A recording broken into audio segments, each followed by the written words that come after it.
Assembly to pursue civil rights cases. Um, and this is not new to Jonathan. He spent more than 40 years practicing civil rights and anti-poverty law.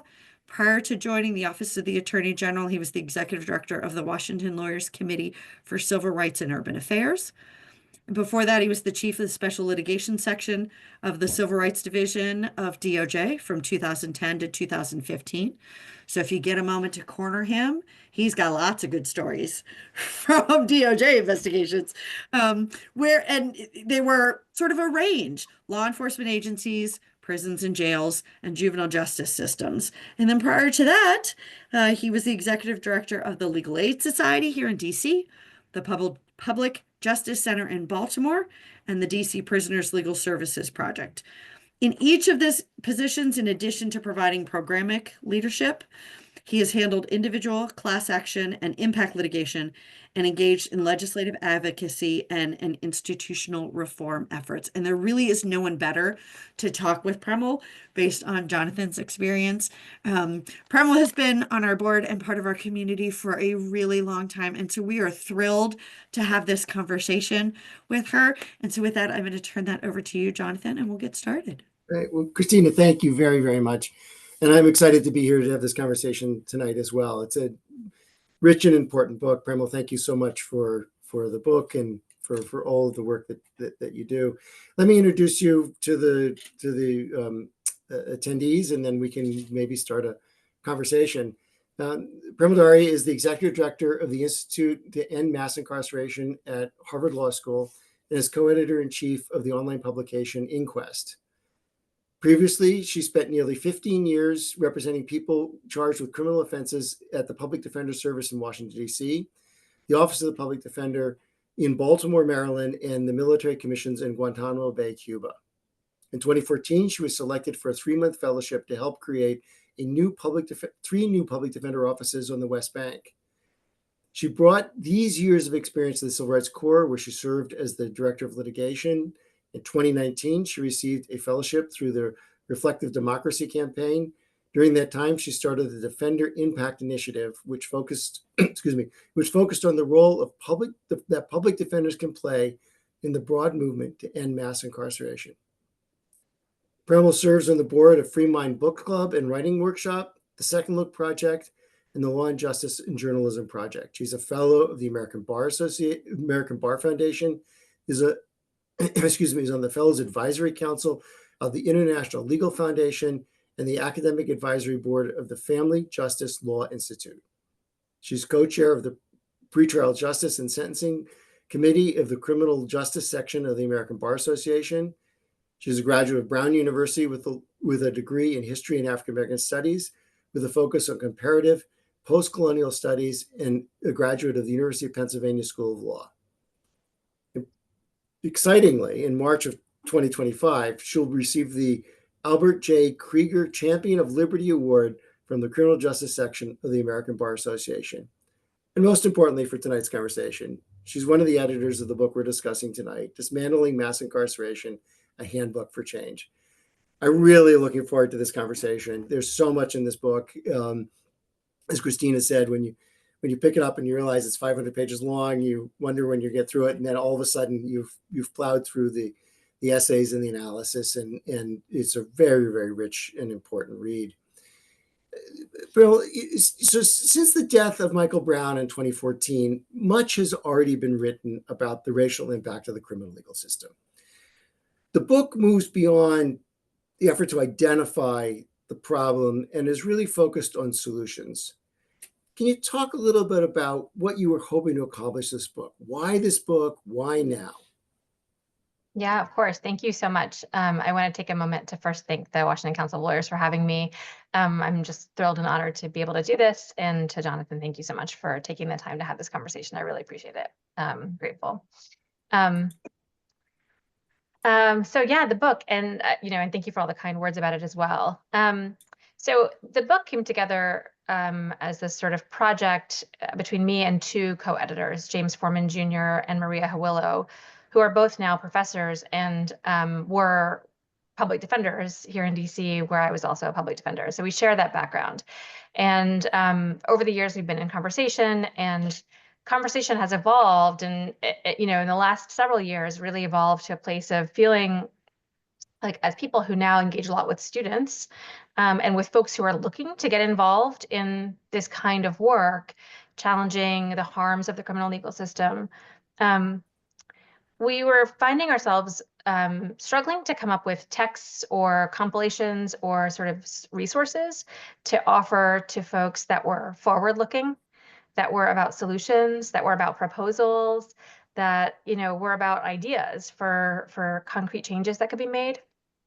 And so I think you're completely right. There are so many beautiful works written about mass incarceration and our criminal legal system. And I say beautiful, and that the system is not beautiful, but beautiful works examining that system, examining the harms that it's created, the legacy it's built on, the history of it, how we came to be here. This is not that book. This book tries to do something different, and not to replicate very important work that people have already done for years, but to do something new and to intervene in a way that's about what we do from here. What do we do now? And what are ideas for people who really want to be involved in this work and really want to do something and don't know where to start and don't know what's being done already? And so we sort of spent years pulling together essays that we would make each other read and then argue about what would be in the book or not. But came up with this particular collection because we think it's really reflective of the broad conversation that's happening around the country, and also many of the projects that are developing around the country to try to stem the growth of mass incarceration. One of the things that's, when you read the book, one of the things that's sort of most engaging about it is it's almost a conversation between the authors. And I know that the pieces were all written at different times, but as you've laid it out, sort of one author is responding to the next, and there's a tension that runs throughout every chapter of the book, or every section of the book, between those folks that are advocating for abolition of the system and those folks that are advocating for reform. And is it better to be a progressive prosecutor, or is being a prosecutor such a toxic function that there's no way to do it right? Are public defenders simply cleaning up the system of oppression, or can they really achieve justice? Do we try to fix prisons for people who are incarcerated there, or do we turn our attention solely to the abolition of the prison system? As you think through, as we're writing the book and you're looking at these essays, can we do transformation and reform at the same time? How do we resolve this fundamental tension that really runs through everything that's written in this book? Yeah, thank you for bringing that to the surface. It's a great question. And as you described, we really embraced a lot of those tensions in the book. We didn't try to avoid them or navigate around them. We're hopeful that people will grapple with them, and that they'll do so without feeling like we're prescribing what they should themselves embrace, right? People have different life experiences, different perspectives, and they're coming to these issues from a lot of different places. And we didn't feel like we wanted this to be a book in which we were prescribing the one and only takeaway, the one and only path forward. Instead, we really wanted to introduce people to the conversation that's happening, which of course includes a lot of tension, as it does in the real world. And so, that's the sort of nature of the book, is that in each chapter, and I should just say, for those who haven't seen the book, the structure of the book is that it's set up in 6 parts, and each part kind of takes on a different aspect of the system or different component. And so it's, police, prosecutors, public defenders, judges, prisons, and then what we call aftermath, which is everything that follows release from a sentence or, post-conviction, in terms of rights and the loss of them. And so in each of the chapters, we include a number of different essays and articles and sort of tried to mix it up and create sort of different sources of information. And it's not law review articles across the board. It's news media articles, and there's a Twitter thread. There's a variety of different sort of things in there. But in each section, we tried to include some voices advocating for and explaining their approach to abolition, and some examples of policy changes or approaches that are not abolitionist, and that are seeking something different. And the hope is, again, that generates conversation. So that being said, I will say, I don't think there's actually a clear binary between those two approaches. I don't think it has to be either or, right? Mhm. I think that one can work towards abolition if that's what one chooses to do by fighting for policy changes that might not appear on first blush or at all abolitionist. For example, taking police out of first responses to crisis or out of traffic enforcement. Finding those ways to reduce the scope and size of the system can look like a lot of different things. Chipping away at the system in those ways and being careful not to expand it or grow it. But in doing so in ways that might feel small or discrete. And I think those things can straddle that binary in many ways. And so I'm hopeful that people will be able to sort of understand those different approaches and take them as they will and learn about them if they don't already know, or learn more about them if they do, and also understand that particular policy proposals can fall into different definitions or approaches to the work. In the book, there are a lot of recommendations that are made throughout. Each of the essays has one or sometimes many recommendations. Are there ones that, when you were putting the book together, that you thought were particularly promising, things that gave us the opportunity to really think that there's hope that we can move past this period of a very racialized criminal legal system that has such a high impact on certain communities? Yeah, definitely. As we talked about before, the book is really designed to introduce ideas that are forward-looking, that are about things that can change, that we can meaningfully engage in as citizens, as residents, as community members. And across the chapters, across the different parts of the book, there are proposals in each section. So, I'll take an example of the very first chapter part is about police. And in that section, there are a couple of proposals that I think are really promising, and one in particular a highlight, which is about alternative first responders. This is about police not being, or armed police officers not being the ones to respond to the variety of crises that arise in communities every day: mental health crises, substance use crises, all kinds of those sorts of things that in no way need armed response. And this is a policy change that is being implemented in real time in places around the country. It's showing lots of success. It's very promising. And, it's a really concrete thing that a county or a city, a small city, a big city can start to implement without massive upheaval, right? It's a small sort of policy change that can grow as time goes forward and as we see increasingly the success that it's showing. But inherently, it reduces the number of contacts between armed police officers and everyday people, and that reduces violence, right? It reduces police violence and it reduces the harm of the criminal legal system as it gets inflicted through police officers, often on our streets every day. So that's one, I think, very, very promising proposal that people can look to examples around the country to find more about. Another I'll share is sort of captured in the last chapter, which is about, we called it aftermath, and it's about everything that follows, right? The aftermath of a conviction, about the losses that follow around housing, access to education, access to voting rights, access to jury service, all of the hundreds, if not thousands, of ways in which people's civil rights are infringed upon by the fact of a criminal conviction. And in that chapter, we include a lot of different ways in which people are working to restore rights, including to expand hiring, to expand access to housing, a variety of policy changes in so many sectors and so many different aspects of life, ultimately can change the size and scope of the criminal legal system, right? The impact of the criminal legal system.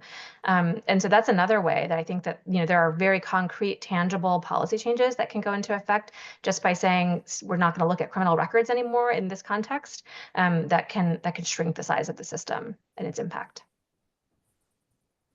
Yeah, I want to, while we're focusing on some of the chapters, talk a little bit about the size of the prison system and the footprint of incarceration. And I want to talk. There are very important conversations throughout the book about various other, all the players in the system. One of the things that we saw during COVID was that we could actually reduce the size of our prison system. We reduced the federal prison system by almost 50,000 people during COVID. And there were, a lot of lessons learned about how to bring home people safely for them and safely for their communities. And the, the fact that having all those people locked up did nothing to improve our communities or their lives or the lives of their families or anyone else. But now we're facing the demagoguery of, a false narrative about a rise in crime and who it is that's home and living in our communities. How do we, as we try to implement these kinds of recommendations, when we think about the lessons that we've learned from, as you pointed out, the alternative responders and reducing the footprint of policing and limiting the role of police to their law enforcement functions rather than all the other things that they might do, or we think about trying to reduce prisons and jails and the size of prisons and jails, or limit the roles of prosecutors or judges in sentencing. In the face of the political climate, what kind of headwinds are we facing, and are there promises in the book that really can? And there are many places in the book where people talk about the kind of opportunity that even in the face of this opposition, where we know things work and there's data to prove it, that we can respond. And I'd love to hear your thoughts about kind of how we don't have to be so depressed by the backlash to the Floyd demonstrations. Yeah, it's a big question. It's a good question. I don't think we have to be depressed. So I'll start there. I think that we say this in the conclusion of the book, but backlash is challenging, it's real, and it's something that people should prepare for and think about. And also, it's evidence of the ground shifting, right? It is evidence that something has happened that is good, that's forward change, that's progress. Otherwise, there wouldn't be backlash. And so, for me, that's helpful to remember that it's evidence that something has shifted, and that's really important. Yeah, I think the first part of that question was about the sort of footprint of the criminal legal system, which I think probably the folks on this event have some sense of, but it's massive. We lead the world, and the federal prison population, as you mentioned, all prison populations really, I think, declined during COVID, and there was some slight uptick again in 2022, but again, there's been decline, at least in the federal prison population in the last couple of years. And I think that does reflect, it reflects an erosion of the logic that we need to incarcerate people, right? It reflects some broader growth in understanding that logic doesn't have to be secondhand. It doesn't have to be sort of our instinct as a society. We can start to consider and should be starting to consider, first of all, the harms of it as weighed against any potential reasons people might say are benefits, but also that just the necessity of it. So I think that those are all really helpful examples, and the more data points that are gathered around all of that, the better, right? All of that is useful information to have.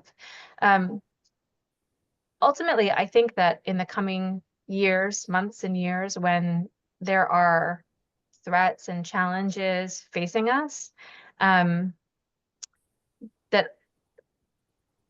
ultimately it's about organizing, right? It's about what we're doing despite and in the face of backlash or threats to change things, threats to make things worse, to increase criminalization, to increase the footprint of the criminal legal system. It's about thinking about the long game and how do we thoughtfully push for policies, knowing that actors can change and policies can change, and what we need to do is build the groundwork for some years from now, if that's what we need to do, while just focusing on protecting people as much as we can in the short term. But I think if there's a sort of combined short term, immediate protection activated and long term groundwork done to build the evidence and the base that we need to be able to make change, that is like really healthy and really strong, and we can do that, and we shouldn't be depressed. Great. Yeah, you think about COVID was this massive experiment under COVID. As horrible as it was, there was this massive experiment in policies that, as progressives, we've always thought would make a huge difference: reducing custodial arrests, keeping people home rather than incarcerated, even things like reducing child poverty through the child tax credit. And all of those things that we said those policy changes would do, they did during COVID, and we sort of our policymakers almost immediately forgot them. And so, having had done the experiment and proven that it works is such a powerful tool for us moving forward and thinking about it. I want to turn a little bit to talk about in what is often, one of the harder parts of the conversation, which is the role of different players in the system. And one of the things that it comes throughout the book is that the role matters more than the person. Very often, that a police officer is a police officer, a prosecutor is a prosecutor, a judge is a judge, a jailer is a jailer, and very often race matters less than you would think. That people who come in as progressives or actuate to the role. And I remember when you and I talking prior to this, I was reminded of a conversation that I had with Bill Lightfoot back in the 1980s when he was chair of the Judiciary Committee of the DC Council, and they were passing yet again another mandatory minimum sentencing bill, where he got very angry with me when I raised the fact that it would create racial disparities, and that he said, we've got a Black mayor, a Black city council, Black judges. How can you dare tell us that these policies have a racial impact? These are just public safety. And that's always stuck with me as a problem in the system. And the book struggles with this issue as well in a very, very rich and deep way. And I wonder, sort of your thoughts about that, what the difference between the role and the person in the role, and how one deals with that in this context, even in the tension between reform and abolition. So another small question that you can answer very briefly. Yeah, it is. It's a big question and a good one. So like I said, the book is sort of grounded in these roles or actors, right? And in each section grapples with, what does it mean to have this role? Should we be focusing on trying to get rid of this role altogether? Should we be trying to put people into these roles that can make change? What is the end goal here? And I think, again, we didn't try to prescribe for people what their end goals should be.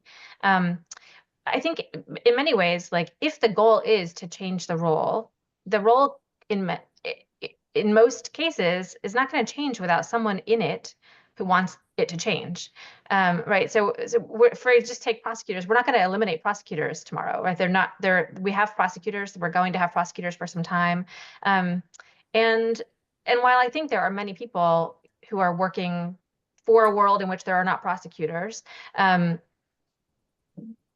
those people and others who are perfectly fine with having prosecutors can work side by side on changing what prosecutors do now.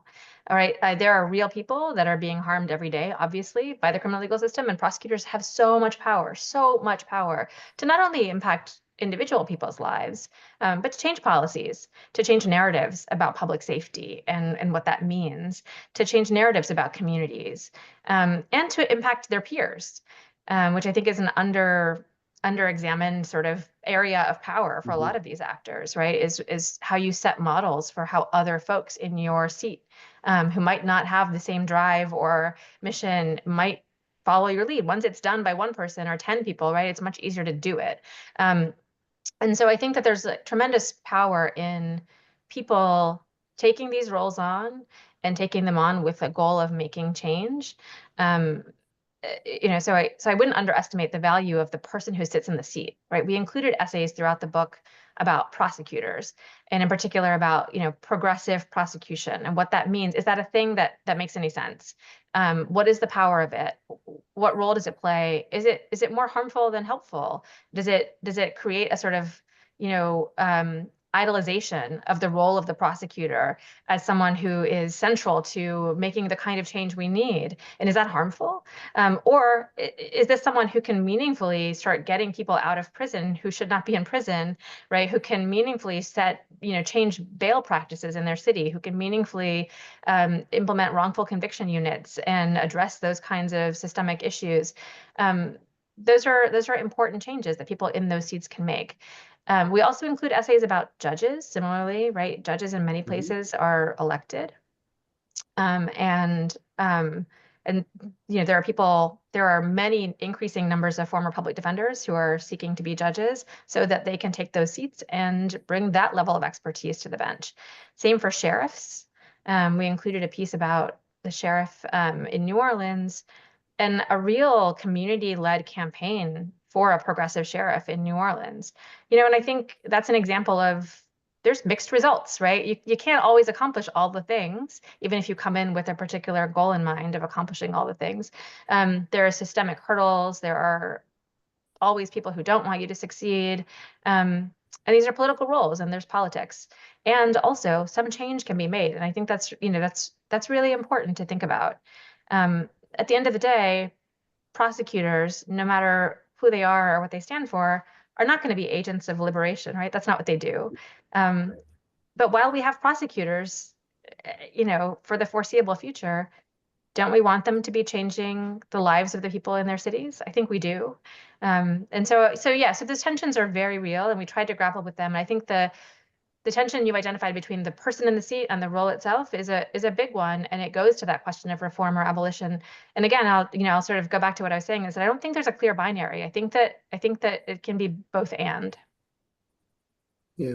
And we can't, I think there's no better example of how important it is than to have a public defender on the Supreme Court of the United States. It is remarkable what a difference, even in a hostile court, that one justice can make in terms of the questions that are asked and the statements that are made and the opinions that are issued. So absolutely. Yeah. Sticking with race for a second, I guess we're going to stick with race all evening, but sort of thinking about the role of the criminal legal system in the broader racial justice movement. It's often a little bit hard to know whether the racism that's built into the criminal legal system is a byproduct of the broader racism in our society, or is a real driver of inequity itself, or both. And how when one thinks about the civil rights movement, and particularly the fact that, really until the last, since really the murder of George Floyd, you didn't have the mainstream civil rights movement focused very much on the role that the criminal legal system was playing. And now we've seen a tremendous transformation in that regard. But sort of how do we situate mass incarceration and racialization of our criminal legal system into the broader effort to create equity and justice along racial lines? Yeah, it's a really good question. I mean, to go back to the first part of the question, the criminal legal system is, as many books have documented, as many films have portrayed, it's built on a legacy of racial discrimination and racial violence. Dating back to slavery, but also much that happened after. So that's true, and I think that's uncontroversial to say at this point. And the system reproduces those inequities across sectors, right? It reproduces those inequities in who it criminalizes and for what, in just what we call criminal laws and why we call them criminal laws, right? And in what we do with people who are criminalized under those laws. It reproduces the inequities. So it's, in some ways centrally about who's criminalized and incarcerated, which is disproportionately Black and brown men and women.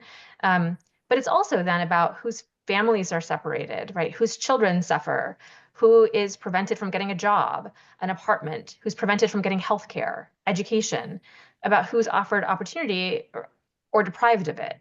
And the criminal legal system is so, in that way, affects every aspect of life. It affects the ability to have opportunity or not. It's, it's one very physical, violent way in which our society expresses racial harm and injustice. Um, but it intersects with so many others. So that's sort of, one way that I think about it and think about how it touches on racial discrimination across every aspect of our society's life. Um, I think, I've been thinking a lot about in the coming months and years as we see the potential for increased criminalization, and in particular, we've more recently seen in the last several months the increasing criminalization of dissent and of protest. Mhm. Um, I think about how the criminal legal system is so centrally wielded as a tool to affect other movements, right? Movements for civil rights across the board, movements for rights generally, movements for the ability to speak about what's wrong or right in our country. Um, it is the central way in which violence is expressed, right? In which people are stopped from doing a thing, or stopped from getting access to an opportunity or to a basic fundamental part of human life, like a house or a job. And so it's just inherent now in our country in all of these different facets. So for me, that's always been why it's felt like a priority to focus on, because it's so diffuse. It just seeps into every other part of our society. As we're facing an administration that is promising to lock up, every person, every brown person who may have crossed the border without documentation, and Congress is currently considering a law which mandates that anyone who's accused of a theft of more than $100, be incarcerated. As we see, um, references by executive off nominees talk about El Salvador being the model for our prison system. The threat of using federal troops and forces in democratic cities to, quote, suppress crime, creating a crime czar in the District of Columbia. You know, as we face those kinds of challenges, I don't, and I agree with you that there's lots of reason to be hopeful, and much of it, I think, is because of the grassroots movements that, even though they're not on the front page every day, they are there. People are organizing every day, and that's where the most exciting work is, continues to happen. As we face those challenges, sort of where do we put our shoulder to the wheel? Where are the places in which we can both preserve some of the progress of the last few years, but also continue to see potential progress? Yeah, another big question. I think that there's a lot of scary news right now and a lot of scary change on the horizon. And in very many ways, we have so much to be concerned about and to be planning for and thinking about and working to protect the most vulnerable among us, right? The Lake and Riley Act, as you described, increased militarization of policing, the death penalty. There's so many areas in which there have been promises made, and proposals made that we should all be really preparing to do something about and to protect people from. Um, so I think all of those concerns are very real, and we'll talk a little bit about like where people can plug in um, to do that work. But when it comes to criminal legal reform, I don't know that the next administration is going to be consistent. Um, Mm-hmm. and I think that that's something, I wouldn't say to give us hope. I think that's probably too dramatic, but I don't feel confident that there's going to be a consistent sort of approach taken. You know, President Trump in his last term signed the First Step Act Right. and endorsed the Fair Chance Hiring Act. I mean, these were meaningful reforms that impacted a lot of people's lives, and that a lot of advocates across the country, worked hard to make happen. Um, and I don't know what that means. I don't know what that means for criminal legal change. I know that some very scary things have been proposed that will increase criminalization and will put more people in detention and will be very harmful. Um, but I don't know that there's going to be any kind of predictable consistency over the coming years about some of these things. So it doesn't mean we shouldn't be ready to face massive challenges and harms, but I think we should keep our eyes open for opportunities too, opportunities to make, small opportunities for steps in the right direction. I think the legal community is going to be facing a significant increase in work, and and so those small opportunities might be helpful in thinking about what to prioritize and how to sort of gather ourselves and think about where we can be most effective in the coming months and years. So yeah, I feel like there's some real unknown about what's coming, in addition to what we know is coming that is harmful. Yeah, and it may well be that there's also, I mean, the First Step Act is such a great example, and I think that was one of the reasons that that was able to happen during the first Trump administration was that there was a narrative that fed into the narrative that was consistent with the Trump administration's philosophy. And right now, all this conversation about government efficiency, there is nothing more inefficient than our criminal legal system. It is a total and utter failure. Anybody looking at it from the outside say, why the hell are you doing this crazy thing? It's not only racist, it's expensive and doesn't work. And it's harmful and counterproductive. And so there may be room there and opportunities to turn that analysis to show what works and what doesn't work, and why what we're doing is crazy, and there are efficiencies that can be gained, or government benefits and societal benefits that can be gained by doing something that makes a lot more sense and is more humane and decent and respects the dignity of all human beings. Yeah, I think if we move away from narratives that are just false, that are just straight false about the utility of the system and about the benefits of it, and about its connection to public safety, right? Like that connection is false. And if we can start to move away from that and actually assess what we're doing financially, in terms of government bureaucracy, in terms of access to opportunity, which is, a bipartisan goal, then if we actually look at those things, it doesn't make any sense what we're doing at all. So of course the hard part is getting to a place where we're actually looking at reality and not sort of false narratives. I think that's a real challenge. But if we were there, I don't think there's not a lot of wiggle room to understand that what we're doing doesn't make any sense. Yeah. In the book, there's the discussion, and you highlighted in the analysis before the section on incarceration, where you talk about the innovations in DC about Second Look, and some of which is consistent with the First Step Act and some of the principles behind the First Step Act. And is that an area in which you think in coming years we really can make some progress? Revisiting the long sentences that people are being given that just make no sense at all. Yeah, absolutely. I mean, I think across jurisdictions, there's increasing understanding that we have a lot of people in prison who are getting older, for one thing, which is, again, an uncontroversial for many people thing to understand. Like this doesn't make any sense. In addition to the fact that we're incarcerating people who are well past the time at which they did the thing that landed them in prison. There are increased medical needs and increased care needs and all kinds of things that it just doesn't make sense.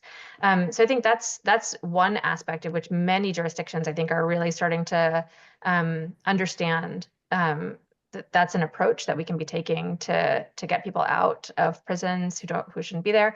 But I think generally, like in DC, the idea of Second Look is so important in thinking about when people, committed the act or did the act that got them criminalized and incarcerated to begin with. How old were they? What was their brain development level at that point? Like, what are we talking about here when we think about like having incarcerated someone who was 16, a child, and now they're a fully grown adult, and what are we doing with them still in prison? What is that bringing to their family, to their community, and certainly to them? So I think yes, that it is, in DC, it has been very successful, I think, in many ways. And I think in other places where there have been efforts to come at long sentences from a variety of different angles, compassionate release, clemency, Second Look, those efforts have met with broad popular support for a reason, right? It's not that complicated when you actually take the time to look at it.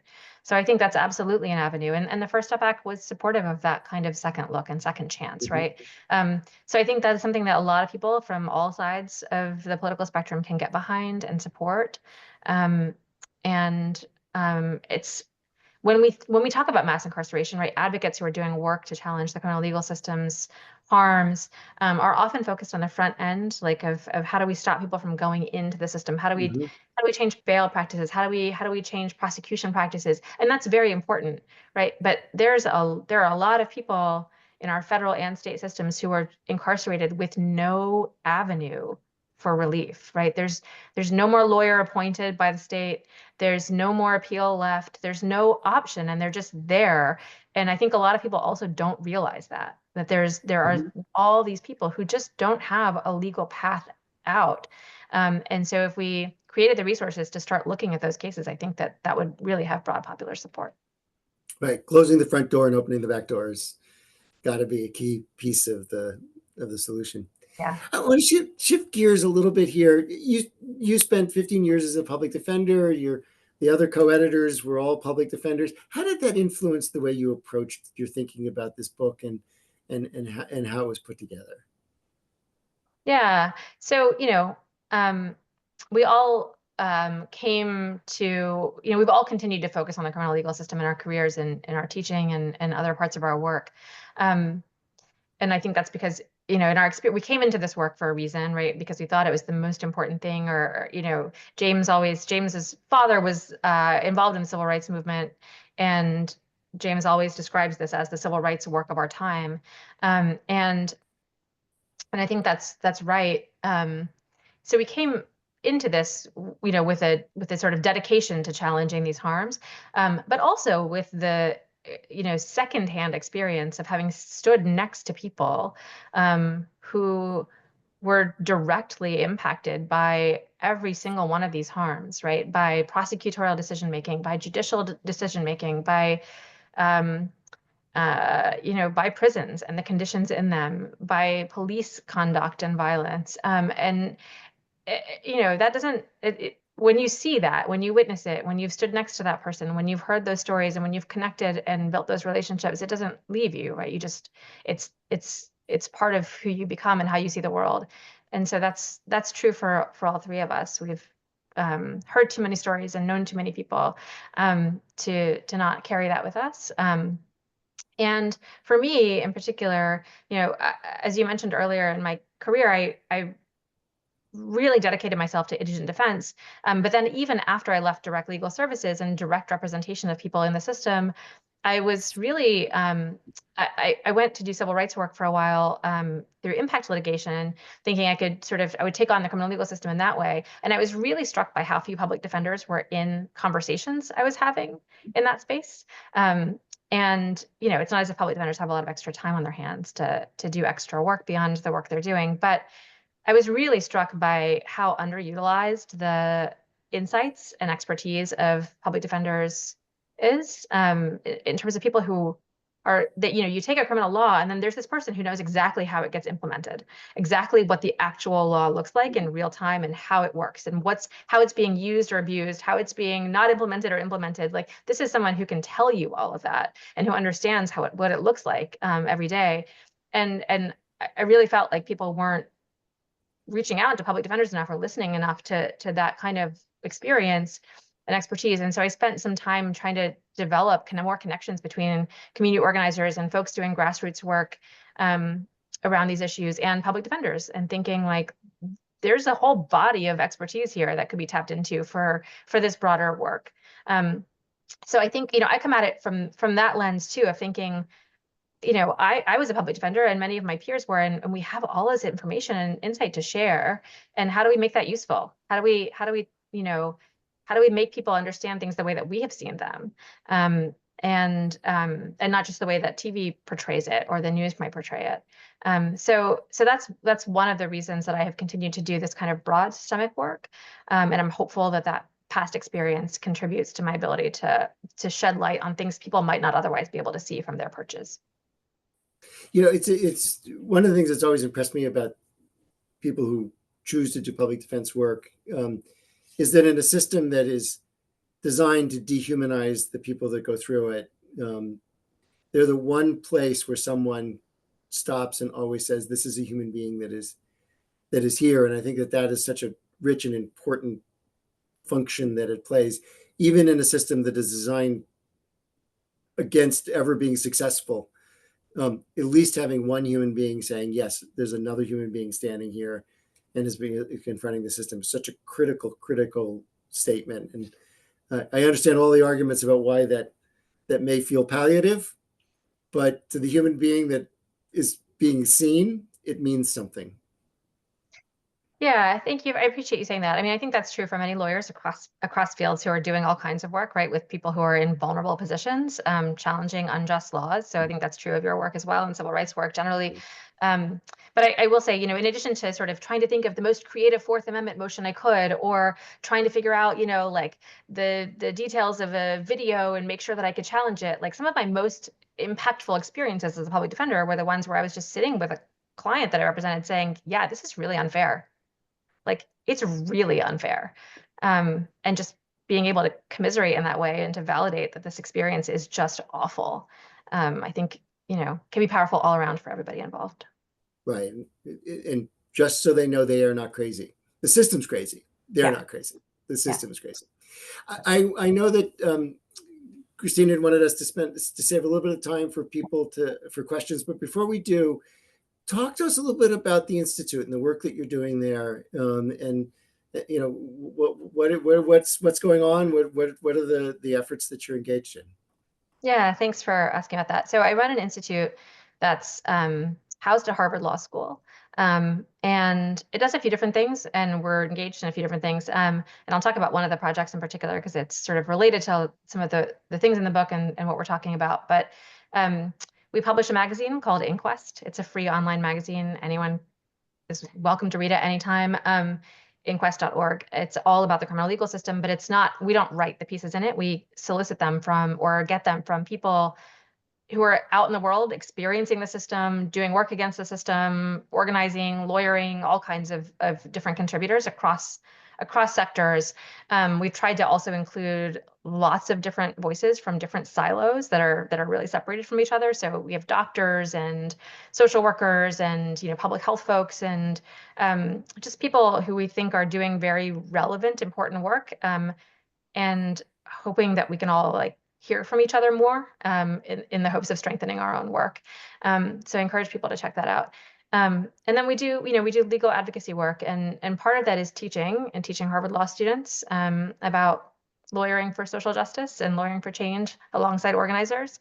But then we also are engaged in our own legal advocacy campaigns. And right now we've been really focused on our carceral infrastructure project, which is wordy words, but really focused on prisons and jails themselves. And the reason that we're focused on that at the moment is because if you sort of think about the timeline of mass incarceration and think about the timeline of how we got to this moment where we are, there was a prison boom in the 80s, back when sort of things really took off in terms of numbers, and prisons and jails really exploded in size and number, right? They kept getting built left and right across the country. And when you think about building construction and architecture and the life cycle of buildings, now is about the time that they're all aging out. Mm-hmm. And so it presents this real opportunity, right, for us to be asking what we're doing, because in every city and county around the country, if there hasn't been yet a conversation about what to do about an aging prison or jail facility, there will be soon. That's just a conversation that's going to keep happening over and over and over again in every community. And it raises, I think, really important pivotal questions about where we want to invest our money, how do we invest in our people? How do we support our communities and make them stronger? How do we reduce the size and scope of our criminal legal system and mass incarceration? And so anyway, it's a real opportunity. It's a real opportunity for change. And so we've really focused in on that. And in particular, we've been focused on, the federal government the federal BOP has proposed a new federal prison to be built in the coming years in Kentucky, in the Mid-Atlantic region, which is our region here in DC. And the past two administrations have come out against it. There's bipartisan agreement that it's not really a good time to be building a new federal prison. The federal prison population is declining.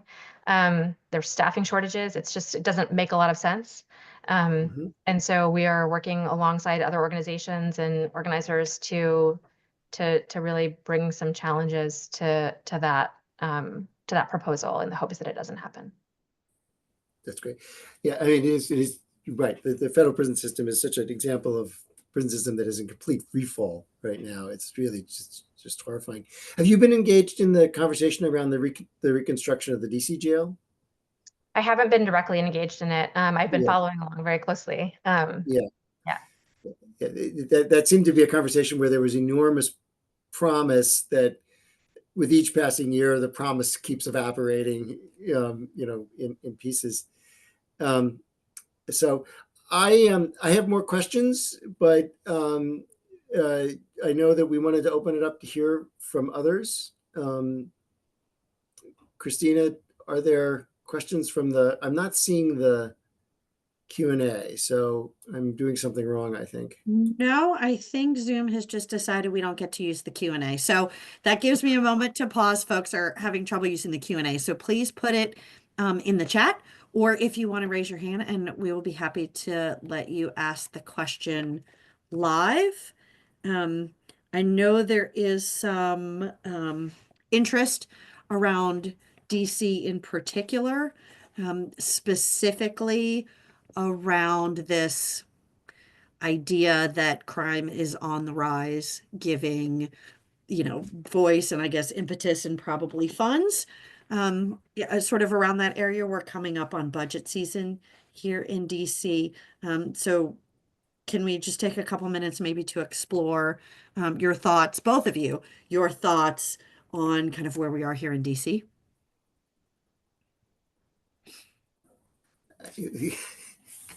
Maybe I'll frame a slightly different question, or use that to frame a question. There's a slight increase in crime, and there's very specific increases in crime in the District of Columbia that certain communities are highly affected, and it's limited to a very small number of crimes.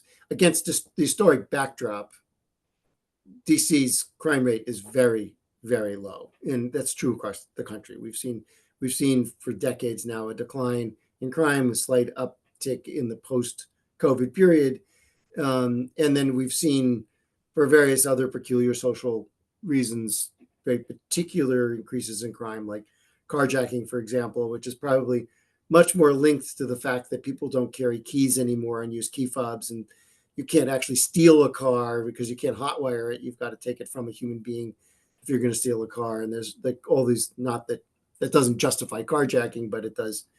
There are explanations beyond disorder that explain what these very sort of focused crime rates. But that's being used to we saw what was a fairly conservative reform of the district's criminal code die, on some of these falsehoods and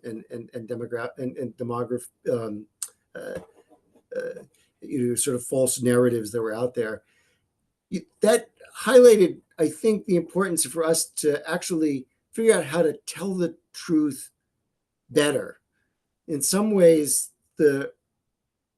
we are losing this particular battle because their narrative is simpler than ours, and they say it louder, and they, the example. I mean, the fact that we've got a federal law being enacted that's going to punish immigrants that commit very minor offenses because an immigrant committed a horrible crime is an example of how those specific cases end up driving policy, or at least are used to drive policy.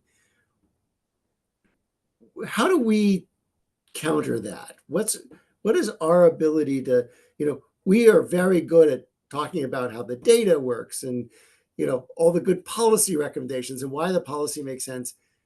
We don't have the sound bites. How do we do that? Yeah, it's a great question. And I mean, I think there's a threshold question of like, of should we be playing that game? Is Yeah. that the right approach? And I don't know the answer to that. I think you're definitely right that we don't have the sound bites, and that sound bites have been effective in, pushing forward all kinds of policy change that is really damaging. And when we tend to try to tell the truth about stuff, which is more complicated always, right? Right. It's like even the phrase crime rate, it's just, it doesn't, what is that? It's not, it doesn't reflect anything meaningful. It's like a tool to be able to change policy, but not to actually understand anything, right? It's not about geography. It's not about type of action. It doesn't, it's a blanket phrase that's really lacking in substance. Um, and and so I think it's really challenging, right? Because you don't we all care about people's safety. We all care about people's ability to feel safe in their communities. I live in Washington, D.C. I want to feel safe in my community. So and we want to tell the truth about what's happening.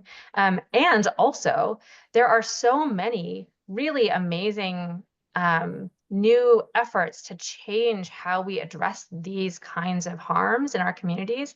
And they will take time, right? They will Mhm. take time to show results. They will take time to understand. They will take time to get to a place where they might be sound bites, right? Like, community violence prevention is going to take time to get to a place where we could maybe make that sound really simple, and like, here's the numbers, here's how it works, and here's what it does.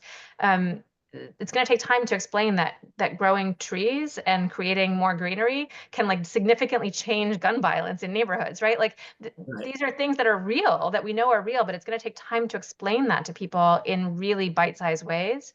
And the problem is we don't have that time. And so I feel like that's, in some ways that's the tension. But I'm really loath to just sort of jump on the bandwagon of trying to come up with, parallel sound Mhm. bites. So that said, I appreciate the problem. I appreciate that it's really easy to drive negative change through them. But I think if we can commit ourselves to trying to find ways to tell the truth, but also to uplift positive stories, I think that there's like, Mhm. I live in DC. I think it's a wonderful place to live. And there's so much that can be said about like how many people are doing such amazing things in this city. And how communities are so strong and the fabric of them is so strong in so many places. Those stories are often not told either. And I think that's another powerful way to combat some of the false narrative. I want to. This not necessarily comes exclusively from your book, but something that I've thought about for a long time. If you look at we go back into thinking about the prisoners, the mass incarceration, and the growth of the prison industrial complex, and just the growth in prisons. And you think back, we're 53 years or so from Attica. And Attica really marked a turning point in um, a prisoners' rights movement, which became a legalized prisoners' rights movement, where and lawyers like me and many others went to do that work. And because of just the horrible conditions in prison, but also, and you read, Al Bronstein and other people from the early part of the post-Attica period, writing about how we're going to use Section 1983 in the Constitution, not to clean up prisons, but we're going to make them so expensive that we're going to drive the prison industry out of business, right? We're going to force other solutions that are less racialized.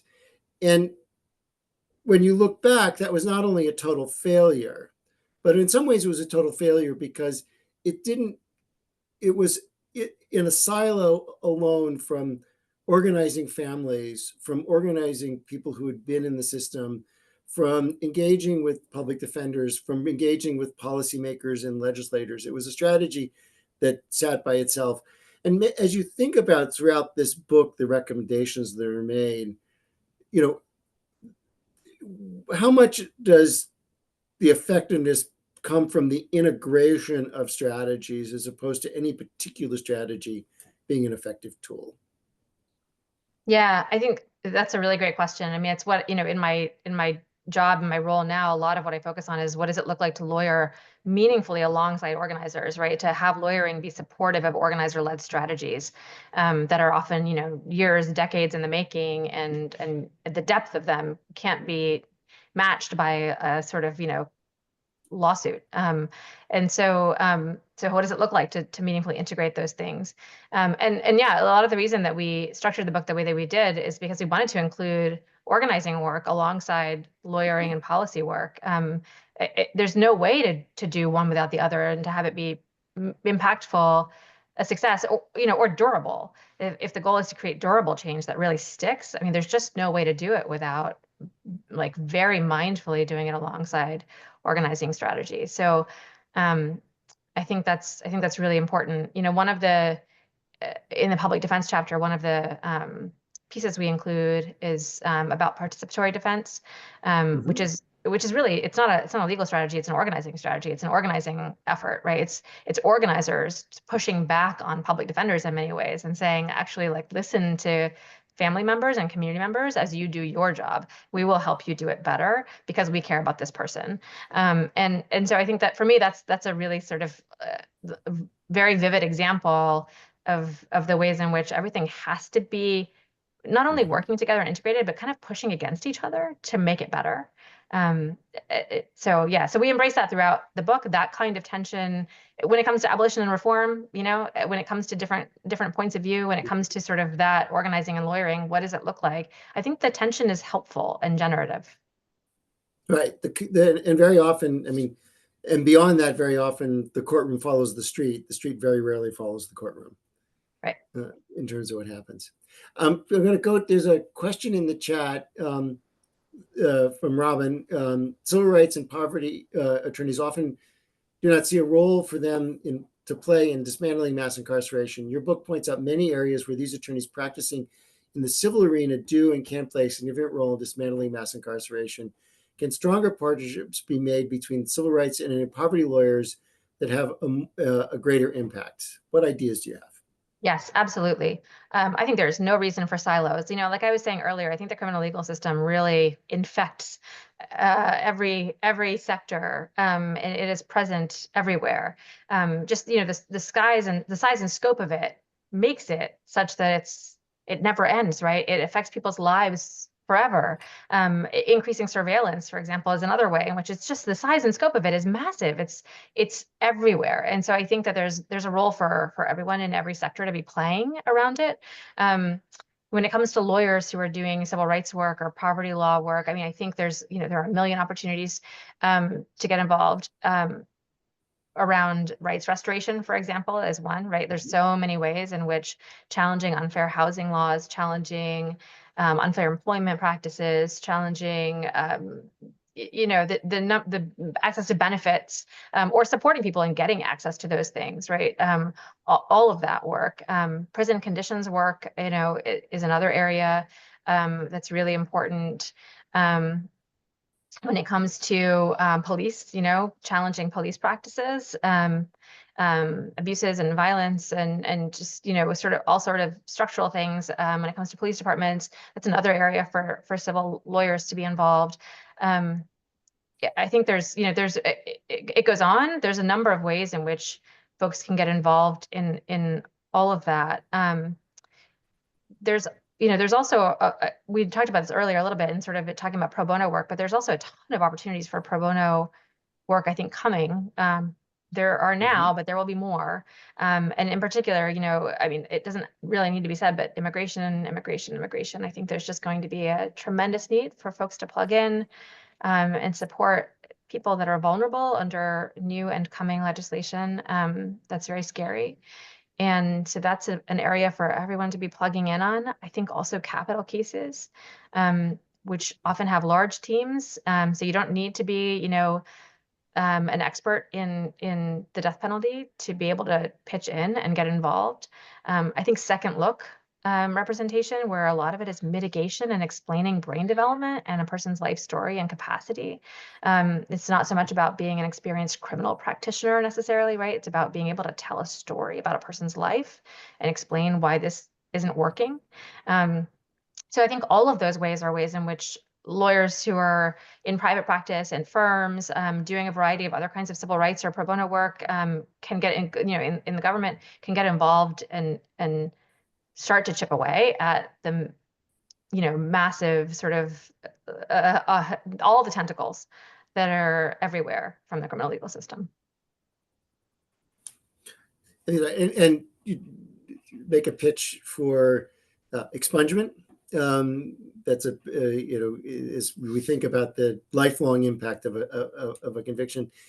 The other thing that very often as lawyers, we have the ability to engage in the economy in ways that we make choices about who we hire and who we bring on. I think far too often in places where we argue for second chances, we don't actually give second chances. And the importance of us living by those values, I think, is really critical. And thinking through how, as progressives, we really do make a difference in our hiring practices. 100%. And, that's one of the things that we also wanted to highlight in the book is that, that's true for lawyers. It's also true for anyone, right? Yeah. Anyone can do something, change some practice in their own life, whether it's themselves or their employer or their school or the university or whatever it is, can push for a change that will have a real impact, and that could be, volunteering to teach a reading at a prison reading program. It can be, helping to gather books to send to a prison library. There's so many ways in which people can be impactful, no matter what sector they're in or what their skill set is or what they're bringing. But I think that's absolutely right? Employer practices are a central way in which, lawyers for sure can be involved. Great. Are there other questions from the participants?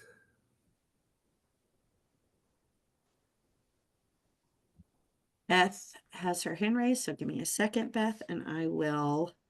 Great. Well, while we do that, I think an area which we've talked about, but maybe we can explore a tiny bit further while Christina pulls that, is the collateral consequences, the long-term impact. And, there's just rich discussion here of how you overcome the barriers to housing and employment and access to credit. And maybe if you could lift up one or two of those places where there's been, initiatives that have been restorative in some way to people who have been systems involved. Yeah, totally. So one of the examples we include is from a professor named James Binal, and it's about jury service. And so that's one example. He writes a really moving personal essay about his own experience of becoming a lawyer and getting a jury summons and being so excited to serve on a jury and then being told he couldn't because of a prior conviction. He has led alongside others a lot of work to ensure that our juries are actually representative of the communities in which people are brought to trial. And so that's one example that I think is very powerful. There are legislative changes pending in a variety of places, and there have been some made to address jury service being more inclusive. Which if you just sort of look at it logically, the fact that for people who are facing criminal trials, a jury of their peers would naturally include, of course, people who've experienced the criminal legal system themselves. And that's precisely who's excluded. And so that's an area where I think there's a lot of really ripe policy change that can happen and that is happening. A lot of really great research to support it. That's one. I think in employer practices, we give a couple of examples of, Dave's Killer Bread, for example, and Grace and Brownies. There are these companies that have just said, we're not doing that. Like, that doesn't make any sense. We're not going to abide by these norms that don't jive with reality and don't actually help our communities become stronger. So we give some examples of employers that, that all of us can support in our individual consumerism, but also that we can think about as models for our own employers and ways that it's been done that can be replicated, fairly easily. Yeah, and in Pennsylvania, New Jersey was an early adopter of ban the box.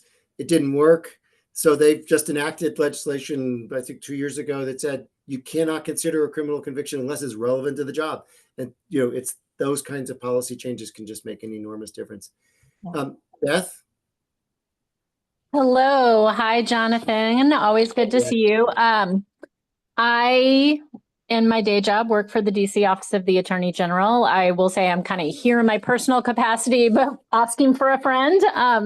One of the kind of ongoing issues in the district around public safety has been tenants and neighbors of multi-unit residential properties being concerned about behavior, some of which is being characterized as crime or, maybe a crime, and how neighborhoods, leaders, within the government, landlords, et cetera, should respond.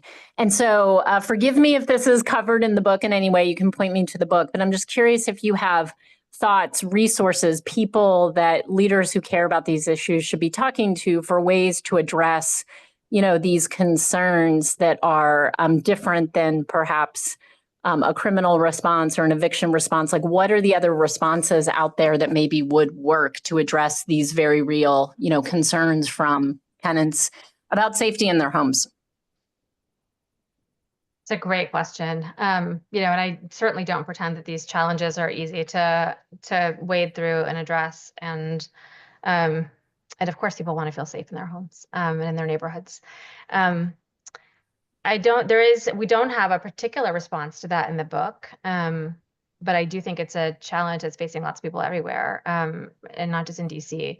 I'll point to another book, which is called Beyond Policing by Philip McCarris, which talks a lot about the creation of pods, of sort of family unit pods, neighbor pods, block pods, pods where there's like agreed upon sort of norms and understandings and sort of plans for for safety, and how to take care of each other, where it's not just sort of everyone has each other's phone numbers, which many neighbors do, um, and it is an important first step, but where there's something more structured than that. And it's more sort of, okay, if this happens, what are we going to do? How are we going to collectively address this problem?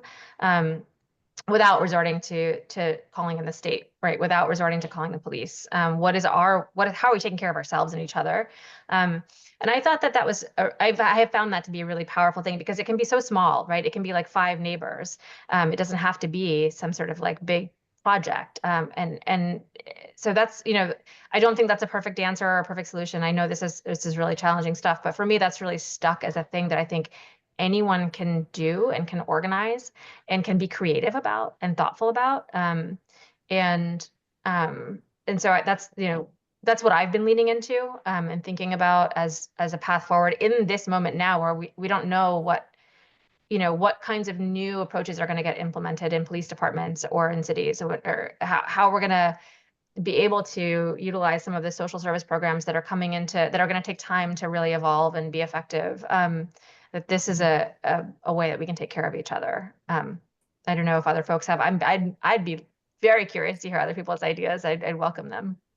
I'll let you know when we figure it out. But no, I appreciate. I looked up the book. I appreciate the recommendation. Thank you.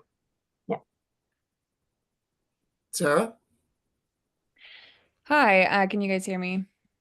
Yes. Yeah. Super. So I work with a victims' rights organization in DC, and we support victims through the Crime Victims' Rights Act and the local DC Act as well. I'm also here in a personal capacity. But I think oftentimes victims' rights and abolition work can be diametrically opposed and are often seen that way. And frustratingly, I think the truth is that victims and victims advocates and abolitionists want, broadly speaking, the same thing, which is to create safer and healthier communities for people to live in. So I'm curious if you have any thoughts or suggestions about what strategies victims' rights advocates who are, representing victims and victims' desires, what sorts of strategies we can employ that might be particularly impactful. Jonathan, do you have thoughts on that? I don't know if I saw you moving forward. No. Please. I mean, yeah, I think that you talk a little bit about this in the book. I think the restorative justice piece is probably the most important, and recognizing that often people who are involved in the system are themselves victims. and have been victims and are most likely to, or most vulnerable to victimization. Yeah, I totally agree. I mean, I think sort of, redefining what the popular narrative about what the word victim means, and understanding, just like we're redefining what public safety means, I think thinking about what that really is, and um, and that so many, I think of every person I've represented in the criminal legal system as a victim, and so I think there's lots of different kinds of harm, right? So it's just about sort of like actually thinking about what's the harm and how do we address that harm, rather than setting up sort of binaries between the different kinds of harm. And um, and I think that's right. We do talk about restorative justice in the book, and I think that there are increasingly among victims' rights groups around the country, I think, really amazing approaches being taken to change how victims are heard and how their needs are actually met, right? And I think a widespread understanding and growth of understanding that the criminal legal system is not meeting those needs, whether it's in terms of actual compensation or finding actual closure, or being heard in the way that really is going to change the way that your life is. And so I think that identifying that need, that often those needs are not being met by this current structure, and that many people are I don't, the phrase being sold a bill of goods is not quite right, but something along those lines, where there's this false narrative that the system is going to do something that it doesn't do. I think it can get unpacked, and that we can start to think about what do people need, and starting those conversations over. And the restorative justice models and the transformative justice models are really where they are done thoughtfully and effectively, where they're often community led, without the sort of specter of potential incarceration, I think are really effective ways for people to actually be accountable to each other and to actually feel heard and to be able to find some healing. There's incredible stories of all kinds of growth and healing that come out of those circles and out of those conversations that are real and meaningful and life-changing for people, in a way that watching someone be sentenced, who did something harmful to someone you love, is not. And so I think that there are increasing ways in which people are looking for those approaches, and the more people doing that work, the better. So thank you. Thank you so much.